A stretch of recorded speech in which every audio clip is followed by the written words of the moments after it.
कैसा लगता है सीआईडी इंस्पेक्टर पूर्वी अपने पिछले जन्म से वापस आकर? हाँ?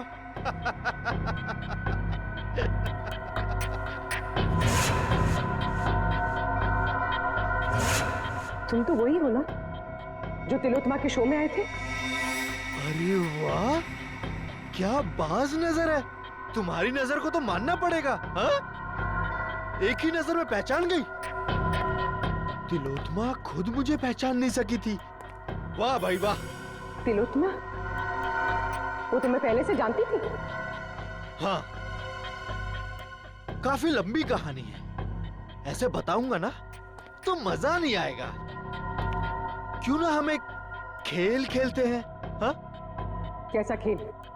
एक सीआईडी इंस्पेक्टर की मौत का खेल।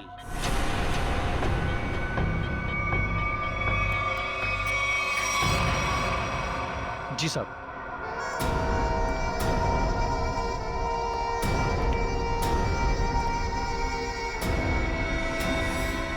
ये क्या कर रहे हो? कहा ना, खेल खेल रहा हूं। और हां, ये एप्पल गिरना नहीं चाहिए, समझी? वैसे तिलोत्तमा और मेरी पहचान काफी पुरानी है। 5 साल पुरानी पहचान है। 5 साल में बहुत कुछ बदल सकता है। बदल सकता है ना? 60 महीने होते हैं 5 साल में। राजा को रंग बना सकता है 5 साल में।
क्या कर रहे हो?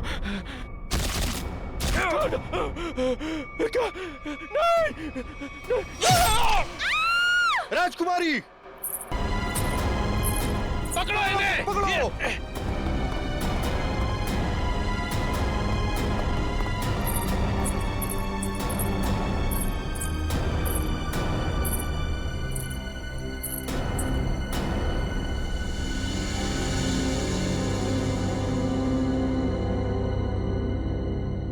I'm a CID cop. अरे छोरी तो अंग्रेजी में बोली से। मैं एक CID ऑफिसर हूँ, एक पुलिस इंस्पेक्टर। ये पुलिस पुलिस क्या करते? मारी ना को।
होश आ गया दीदी। एक मिनट रुको। माँ, माँ, माँ जल्दी आओ, देखो दीदी को होश आ गया। दीदी कैसी हो आप दीदी? दर्द हो रहा है दीदी? तुम कौन हो? मैं आपकी छोटी बहन लांची। क्या छोटी बहन? मेरी कोई छोटी बहन नहीं है। माँ, माँ देखो ना दीदी को, जी कैसी बातें कर रही है। शायद हमले की वजह से अभी तक सदमे में है। बेटी, पड़ोसी राज्य ने हमारे राज्य पर हमला कर दिया है और खतरा अभी टला नहीं है। बाहर सभी मर्द लोग अपनी जान की बाजी लगाकर दुश्मनों से लड़ रहे हैं।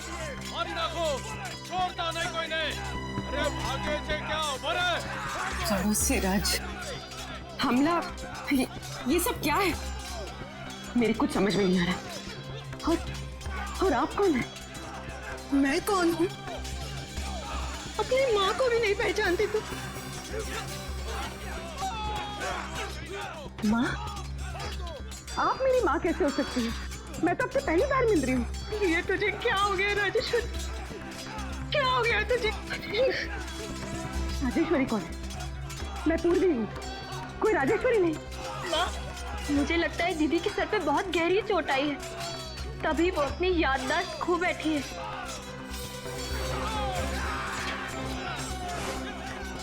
अरे अरे कहाँ जा रही है बेटा? ये पेंटिंग? हाँ, पिछले साल ही बनवाई है। कुछ याद आया? जून 1940? ये इतना पुराना कैलेंडर यहाँ क्या कर रहा है? पुराना? हाँ, अभी तो 2014 चल रहा है ना? ये 74 साल पुराना कैलेंडर यहाँ पर? लगता है सदमे का बहुत गहरा असर पड़ा है तुझ पर। अरे तू आराम कर, मैं तेरे लिए हल्दी वाला दूध। अरे मगर आप लोग मेरी बात सुनते क्यों नहीं है? आराम दीदी, आराम कीजिए। आप लोग मेरी बात सुनते क्यों नहीं? आप लेट जाइए दीदी। अरे आप लेट जाइए, आराम कीजिए दीदी, लेट जाइए। चलो सब, राजकुमारी राजेश्वरी को कुछ देर आराम करने दो।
हेलो हेलो एसीपी साहब। ये जनाना सदन में कौन बात कर रही है? जनाने? एसीपी साहब मैं पूर्वी बोल रही हूँ। पूर्वी? हेलो हेलो एसीपी साहब। एसीपी से क्या कर तू चोरी? एसीपी का ही होवे।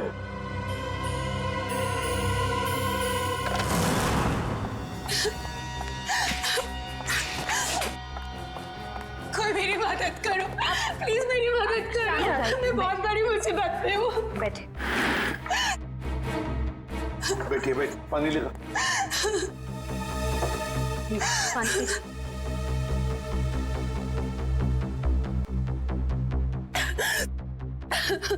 चलिए अब जरा शांत हो जाइए, शांत हो जाइए और बताइए क्या हुआ? सर मेरे पति, उनको बचा लीजिए प्लीज, मेरे पति को बचा लीजिए। हाँ लेकिन आपके पति को हुआ क्या? पिछले कई साल से उनका बिजनेस में नुकसान हो रहा है, इसलिए वो तिलोत्तमा के पास गए। तिलोत्तमा? ये तिलोत्तमा कौन है? आप तिलोत्तमा को नहीं जानते? वो बहुत बड़ी जानी मानी हस्ती है, लोगों को उनके पिछले जन्म में पहुंचा देती है। पिछले जन्म में? जी सर, मेरे पति आकाश के दोस्तों ने बोला कि तुम्हारा बिजनेस में लॉस हो रहा है सिर्फ इसलिए क्योंकि तुमने पिछले जन्म में कोई पाप किए होंगे और उन पाप को धोना जरूरी है।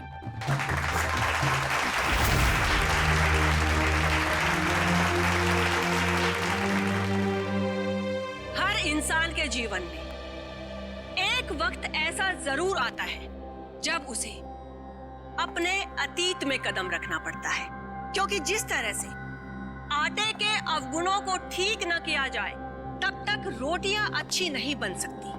ठीक उसी तरह से जब तक इंसान के पूर्वजन्मों के पाप को नष्ट न किया जाए तब तक इस जन्म में सुखी रहना असंभव है, पूरी तरह से असंभव। लेकिन इसी असंभव को संभव करने के लिए तिलोत्मा है आप सबके सामने।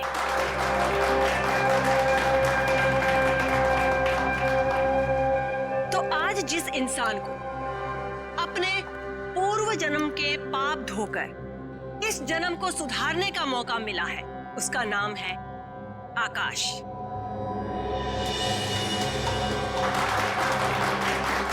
आइए आकाश, स्टेज पर आइए।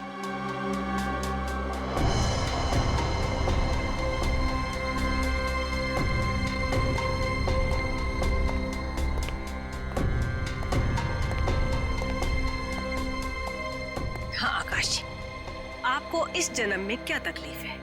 जैसा कि मैंने बताया कि बिजनेस भी कुछ ठीक नहीं जा रहा है। जहां भी पैसा डालता हूं डूब जाता है, यहां तक कि सारे दोस्त धोखा दे देते हैं।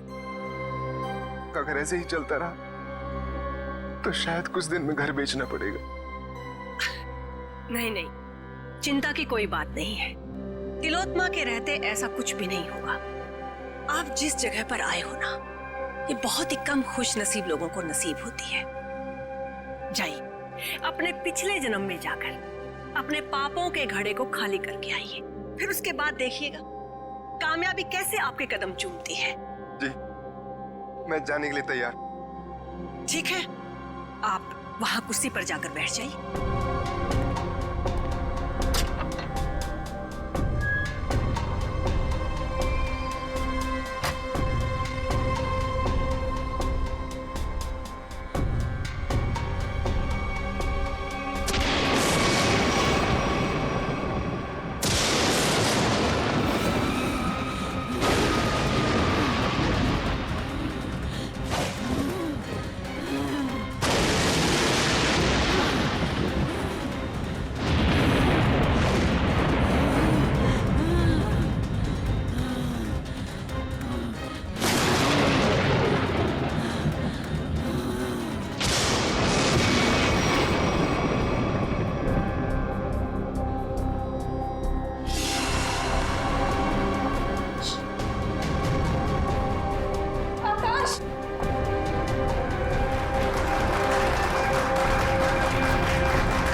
आकाश कहाँ है? वो तो पिछले जन्म में चले गए। पिछले जन्म? कब आएगा? ठीक 24 घंटे बाद।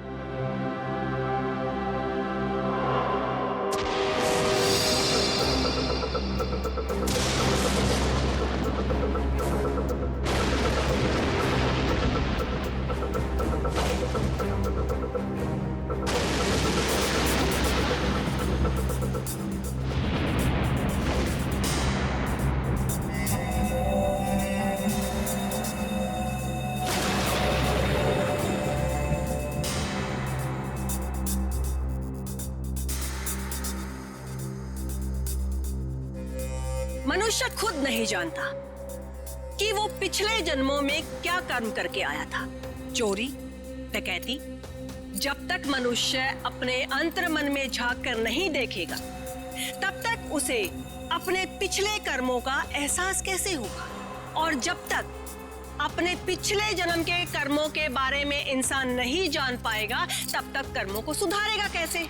अपनी ये गोल गोल बातें करना बंद करो और मुझे ये बताओ मेरा पति कहाँ है? तुम्हारे पति को थोड़ा सा वक्त और लगेगा अपने पापों का पश्चाताप करने के लिए। कितना वक्त? ये तो मैं नहीं जानती, लेकिन वो बहुत ही जल्द आ जाएंगे। आप श्रद्धा रखिए।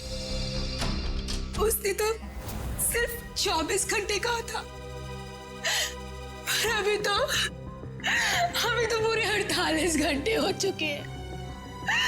मेरे पति का कोई आता पता नहीं। प्लीज आप लोग मेरी मदद कर, प्लीज। चिंता मत कर, हम तुम्हारे पति को जरूर वापस ले आएंगे। अब सिर्फ इतना बताओ, क्या तिलोत्तमा ने तुम्हारे पति से उनके पिछले जन्म के पाप धोने के लिए कुछ पैसे लिए थे? हाँ सर, उसे पूरे 10 लाख रुपए लिए थे मेरे पति से। अरे वाह, पिछले जन्म के पाप धोने के लिए 10 लाख रुपये। 10 लाख रुपये। सर, ये तिलोत्तमा तो जरूर कोई पाखंडी लगती है। श्रेया, बिल्कुल। अब तो इस तिलोत्तमा से हमें मिलना ही पड़ेगा। चलो, इसी बहाने हम भी थोड़ा सा पाप धो लेते। मगर आप बहुत शरीफ दिखते हैं। आपको देखकर लगता नहीं है कि आपने पिछले जन्म में कोई पाप किए होंगे। एसीपी साहब, इस जन्म में कोई तकलीफ है आपको? जी नहीं। तो बीवी या बेटा? बिल्कुल नहीं। फिर आप क्या करेंगे पिछले जन्म में जाकर? ये सब सुविधाएं तो पापियों के लिए है, ताकि इनके कर्मों का चक्र सही दिशा में घूम सके। बहुत हो गया तिलोत्तमा जी, आप ये बताइए इनके पति आकाश कहाँ है? सर, ये ऐसे नहीं मानेगी। मुझे 2 मिनट दीजिए, सच्चाई अपने आप बाहर आ जाएगी। शांत। मुझे तुम्हारा ये क्रोध देखकर इससे घृणा नहीं, बल्कि सहानुभूति हो रही है। मुझ पर इल्जाम लगाने से क्या होगा? आकाश तभी आएगा जब नियति चाहेगी। और ये नियति अपॉइंटमेंट कब दे रही है? जब आकाश के पापों का घड़ा फूट जाएगा। देखिए, मेरे सब्र का घड़ा फूट रहा है और ये आपके लिए अच्छी बात नहीं है। देखिए, इस तरह से मैडम पर शक करना बंद कीजिए। ये कोई पहली बार नहीं है कि मैडम ने किसी को पिछले जन्म में भेजा है। इससे पहले भी कई बार बहुत सारे लोगों को पिछले जन्म में भेजकर वापस भी ला चुकी हैं वो। अच्छा, तो फिर हमें उन लोगों का फोन और एड्रेस दीजिए जो पिछले जन्म में जाकर वापस आ गए। हाँ हाँ, क्यों नहीं। जानवी, जाकर उन सब लोगों के नाम और नंबर दीजिए इन्हें, जो हमारी शक्ति में विश्वास रखते हैं। आपको देखकर तो ऐसा लग रहा है जैसे आपके अंतर मन में कुछ उथल पुथल हो रही है। देखिए, इतना बड़ा तूफान अगर आप अपने सीने में दबाकर रखेंगे तो जिंदगी बहुत मुश्किल हो जाएगी। मुझे तो लगता है शायद आपके पिछले जन्मों का कुछ उधार है।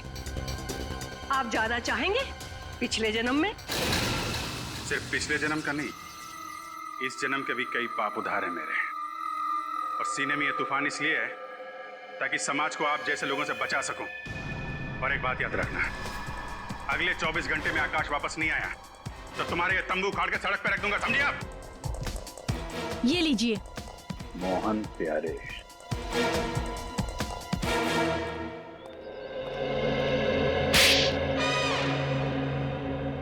अगर दोबारा तुमने इतना टाइम लगाया ना तो देख लेना, मुझसे बुरा कोई भी नहीं होगा।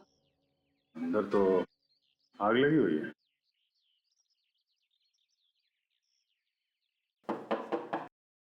मोहन प्यारे, मोहन जी।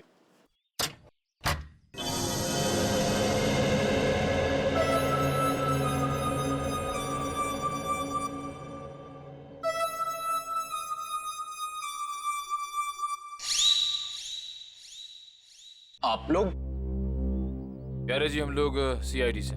तुमने इतनी सी बात के लिए सीआईडी को बुला लिया? मैंने नहीं बुलाया, तुम्हारी कसम। देखो, मेरी झूठी कसम मत खाओ। नहीं, ये सच कह रहे हैं, इन्होंने हमें नहीं बुलाया। अच्छा, फिर आप लोग यहाँ पे क्या कर रहे हैं और सीआईडी का यहाँ पे क्या काम है? हम तिलोत्तमा के घर से आ रहे हैं।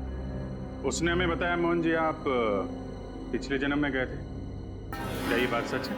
हाँ, गया तो था, लेकिन कोई फायदा नहीं हुआ। एक मिनट, पिछले जन्म में क्या हुआ था वहां पे? जब मेरी आंख खुली तो अरे कांचा भाई को आ गया! कांचा भाई को आ गया! कांचा भाई! सलाम वालेकुम कांचा भाई! अरे अपना भाई आ गया! सलाम वालेकुम भाई! भाई उठो! सलाम भाई! कांचा भाई सलाम वालेकुम! सलाम वालेकुम भाई!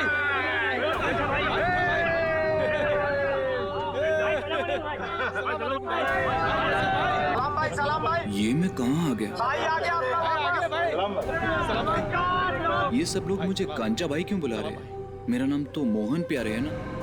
ये सब मुझे पैसे क्यों दे रहे हैं?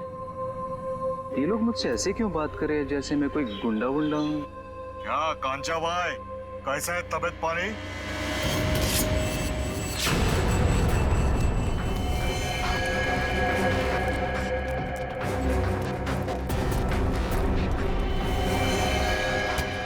भाई साहब, मैंने क्या बिगाड़ा था? कांचा भाई, अब और तेरी गुंडागर्दी नहीं चलेगी।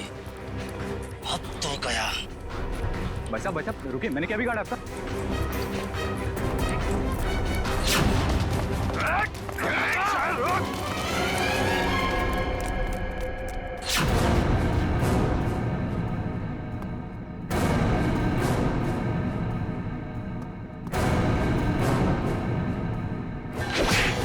अब आप ही बताइए, मुझसे बुरी किस्मत किसकी हो सकती है?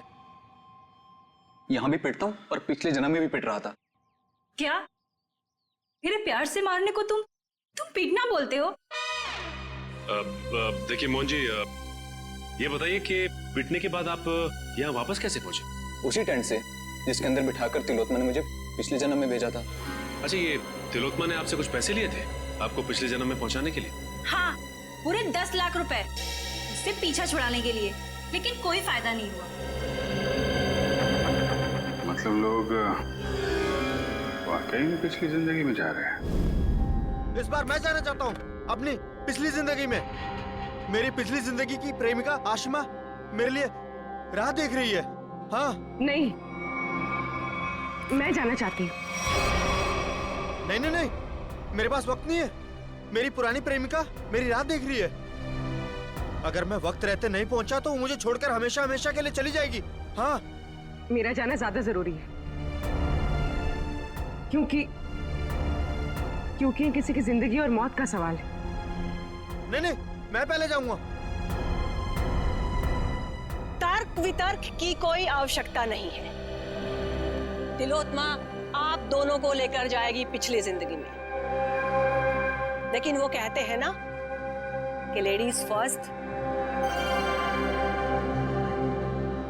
तो महाशय, 3 दिन बाद में फिर से हमारी सभा होगी, आप वहां पर आइएगा। फिलहाल हम इन्हें भेजेंगे। बेटी, तुम्हारा नाम क्या है? साक्षी। साक्षी, आओ ऊपर स्टेज पर आओ। बेटी जरा संभल के। ओके पापा।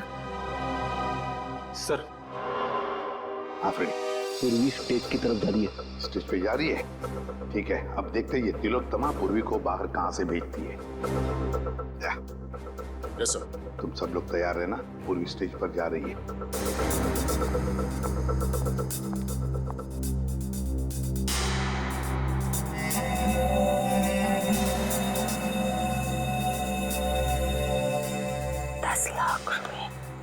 वो मैंने जानवी को दे दिया।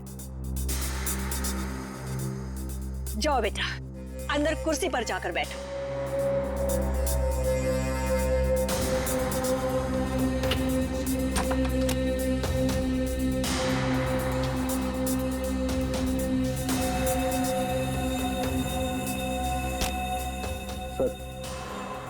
प्रोसेस शुरू हो गया सर। पूर्वी कभी भी पिछले जन्म में जा सकती है। हम लोग तैयार है फ्रेडी, सब लोग तैयार हैं। तैयार रहना। हाँ सर। ओके।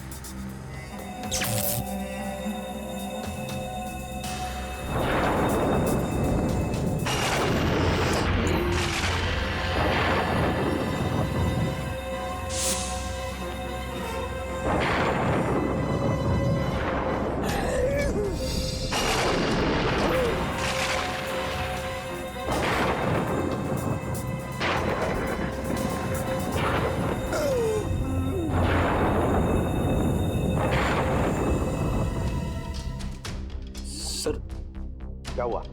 पूर्वी गायब हो गई। पूर्वी गायब हो गई? इस दरवाजे से तो कोई बाहर नहीं आया। और सर यहाँ से तो कोई भी बाहर नहीं निकला। तो मैं यहाँ दरवाजे के बाहर ही खड़ा हूँ, यहाँ से तो कोई भी नहीं गया। अब से ठीक 24 घंटे बाद हम यहीं पर जमा होंगे, ये देखने के लिए कि साक्षी की पिछले जन्म की यात्रा कैसी रही। कोई कहीं नहीं जाएगा। इस ऑडिटोरियम के सारे दरवाजे बंद हैं और तिलोत्तमा आप भी कहीं नहीं जाओगी और तुम लोग भी, समझे? सीआईडी वाले यहाँ भी? हाँ, यहाँ भी। बताओ पूर्वी कहाँ? कौन पूर्वी? कौन पूर्वी? वो लड़की साक्षी जिसे अभी अभी तुमने दूसरी दुनिया में भेजा है, कहाँ है वो? वो तो गई दूसरी दुनिया में। अच्छा, चलो अब हम तुम्हें दूसरी दुनिया में पहुंचाते हैं। चलो तुम दोनों, चलो। कहाँ गई? मेरे सामने पूर्वी टेंट के अंदर गई थी।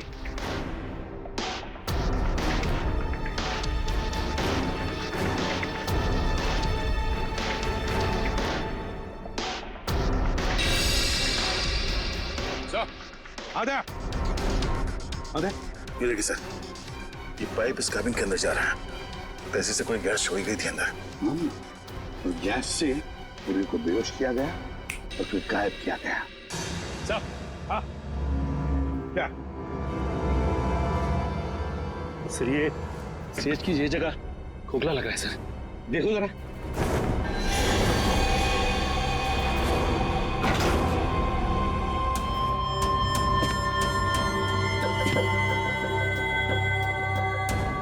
सचिन संभल के। हाँ सर।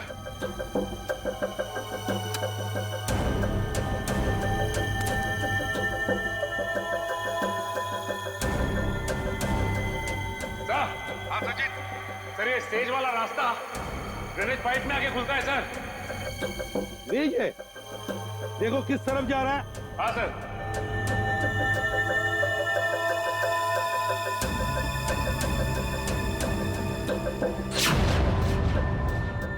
नॉर्थ?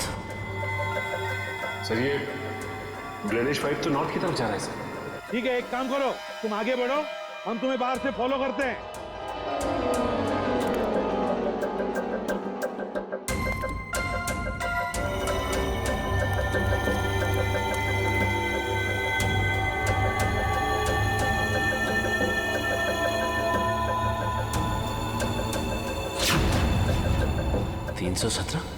सर। हाँ सचिन। सर मैं मैनुअल नंबर 317 के पास पहुंच गया हूं सर, लेकिन यहाँ पे भी कुछ नहीं है सर। 317 number manual? एक मिनट।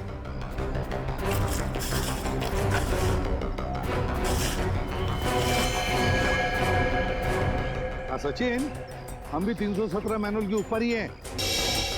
सुनो, आगे चलकर देखो। हाँ, हम भी तुम्हारे साथ ही हैं। हाँ सर।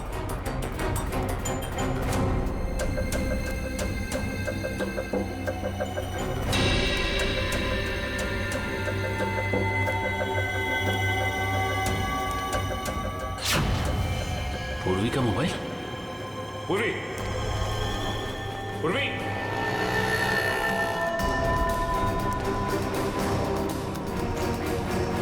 सर। हाँ सचिन। मैनुअल नंबर 321 के पास पूर्वी का मोबाइल मिला है सर। 321? एक मिनट। हाँ 321 मैनुअल मिल गया। चल तुम ऊपर आओ, फिर बाहर निकलो।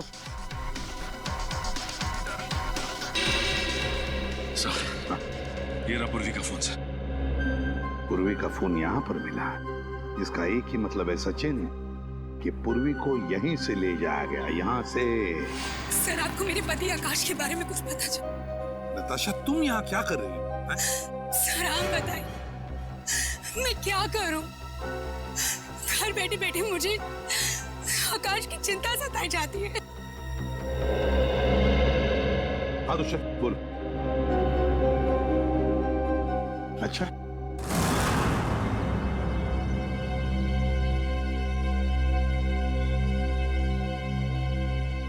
ये आप सब लोग मुझे कहाँ लेके जा रहे हैं?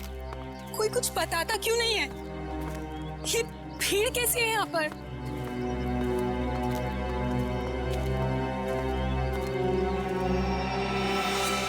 लाश? एसीपी सर, ये किसकी लाश है? आप कुछ बोल क्यों नहीं रहे? कहीं मेरा पति आकाश, ये उसकी लाश तो नहीं है ना एसीपी सर? देखो नताशा, हमें अब तक पता नहीं है कि लाश किसकी है, इसलिए हम तुम्हें दिखाना चाहते हैं इस लाश को। चलो, कम।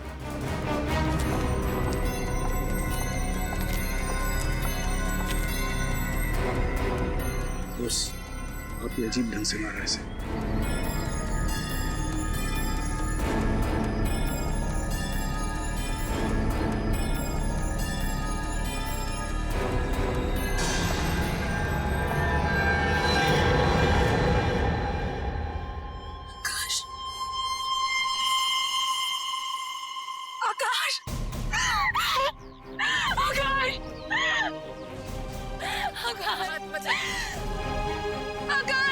लगाइए प्लीज।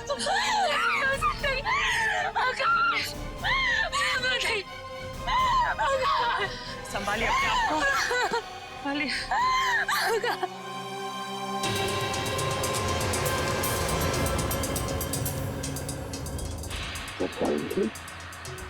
तीर से मारा है। हाँ बॉस, तीर गले के आर पार हो गया। आसपास भी कहीं खून के निशान नहीं दिख रहे हैं। वही तो, बस मुझे लगता है इसे मारा कहीं और गया है और बाद में लाश यहाँ ला करके फेंक दी। कब मौत हुई होगी, कोई बता सकता है? लाश को देख के लगता है इसे मरे हुए कोई 12 से 14 घंटे हो गए। एग्जैक्ट तो पोस्टमार्टम के बाद ही पता चलेगा। सर, आज के जमाने में कोई तीर से खून क्यों करेगा? कोई खास वजह हो सकती है क्या? दुष्यंत, अगर पिछले जन्म में जाओगे तो तीर से ही मारे जाओगे ना।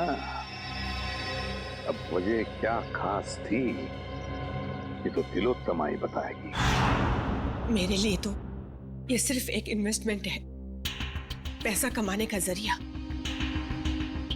मैं लोगों से 10 लाख रुपए लेती हूँ, उसमें से 3-4 लाख रुपए पिछले जन्म के दिखावे में खर्च हो जाते हैं।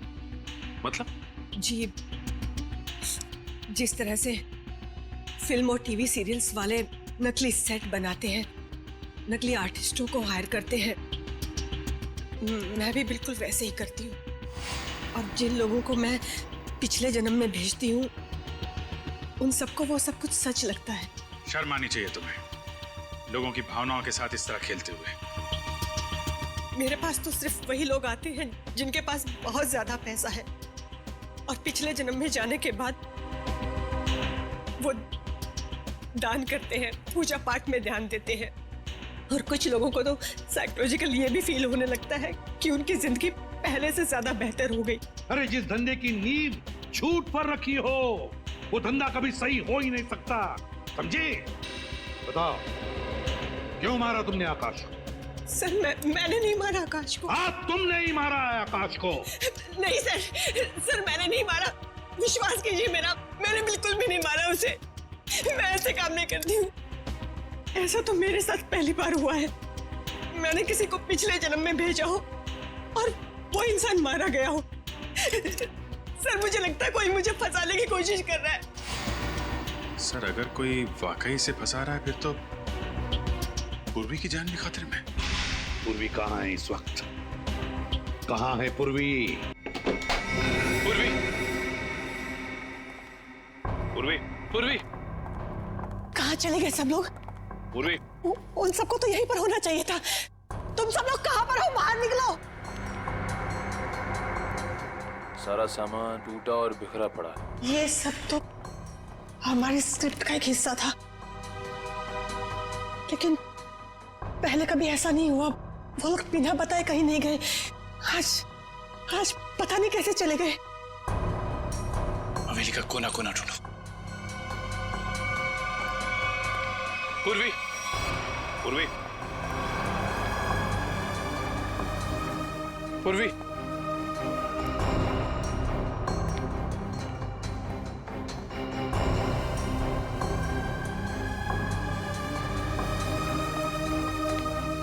पूर्वी,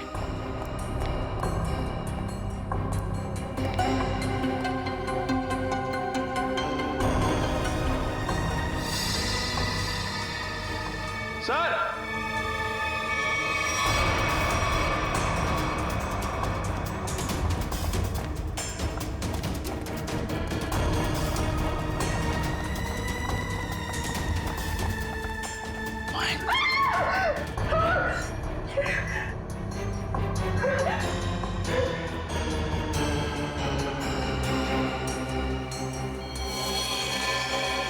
इस लड़की को भी बिल्कुल ऐसे ही मारा है जैसे उस लड़के आकाश को मारा था, तीर से।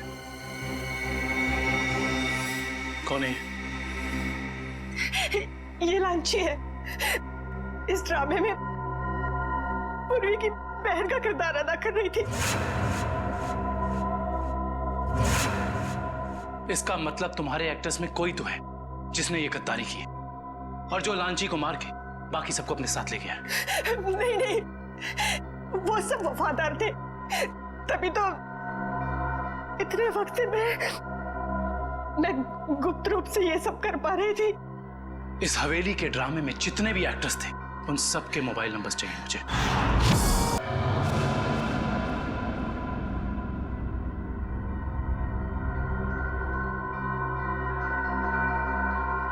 मैं ये जानता हूं तुम ये जानने के लिए बेताब हो रही होगी कि ऐसा तिलोत्मा ने मेरे साथ क्या किया होगा जिसका अंजाम आकाश, लांची और तुम जैसे निर्दोष लोग भुगत रहे हैं।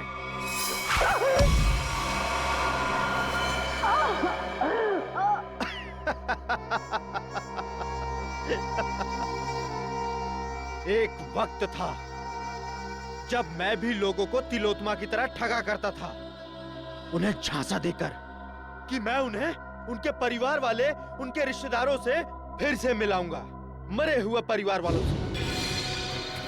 तो जैसे ही तू ये खास पानी में अपना ध्यान लगाएगी तो तेरे अंदर ऐसी शक्ति आ जाएगी कि तू अपने मरे हुए पति को देख सकेगी। ध्यान लगा।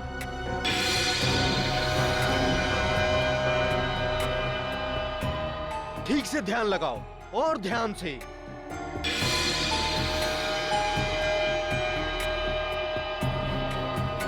वो देखो तुम्हारा पति आया।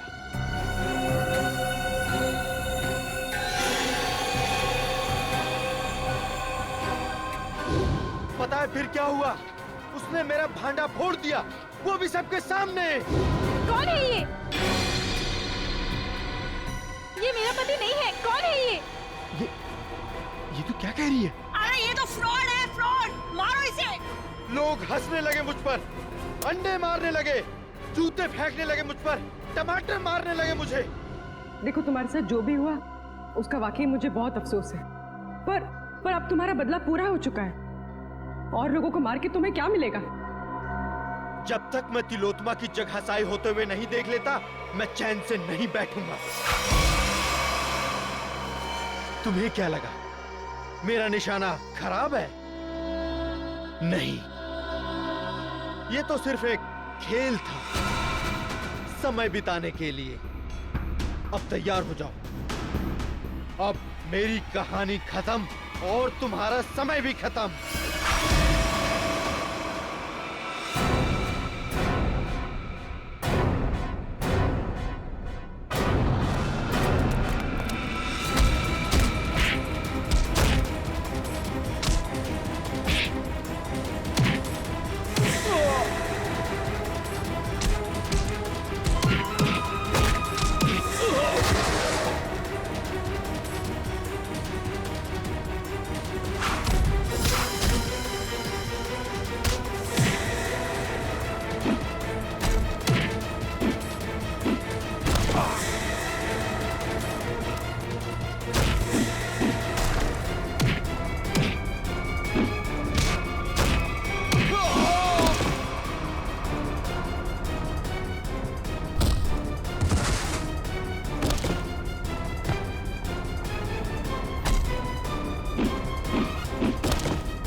बहुत हो गया पिछले जन्म का खेल। अब अगले जन्म में जाने की तैयारी कर। सर मैंने जो कुछ भी किया वो तिलोत्तमा को बचाने के लिए किया था सर, सच कहता हूँ मैं। और अपने बदले की आग को शांत करने के लिए किया था सर। तिलोत्तमा को फंसाने के लिए दो लोगों का खून किया तुमने और एक सीआईडी ऑफिसर की जान लेने चले थे। सर आकाश को तो मारना जरूरी था सर, लेकिन लांची बेमौत मरी सर, क्योंकि जब हमारा आदमी वहां पहुंचा तो उसने सीआईडी को फोन करने की कोशिश की सर। लेकिन सर आपको कैसे पता चला कि मैं यहाँ हूँ सर?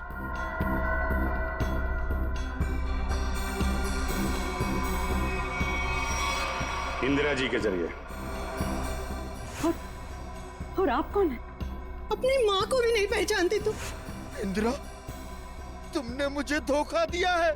धोखा तो मैंने तिलोत्तमा को दिया था, और वैसे भी सीआईडी से सच को छिपा पाना नामुमकिन है। और साथ ही नामुमकिन है खून करने के बाद फांसी के फंदे से बच पाना। फांसी तो होके रहेगी तुम्हें।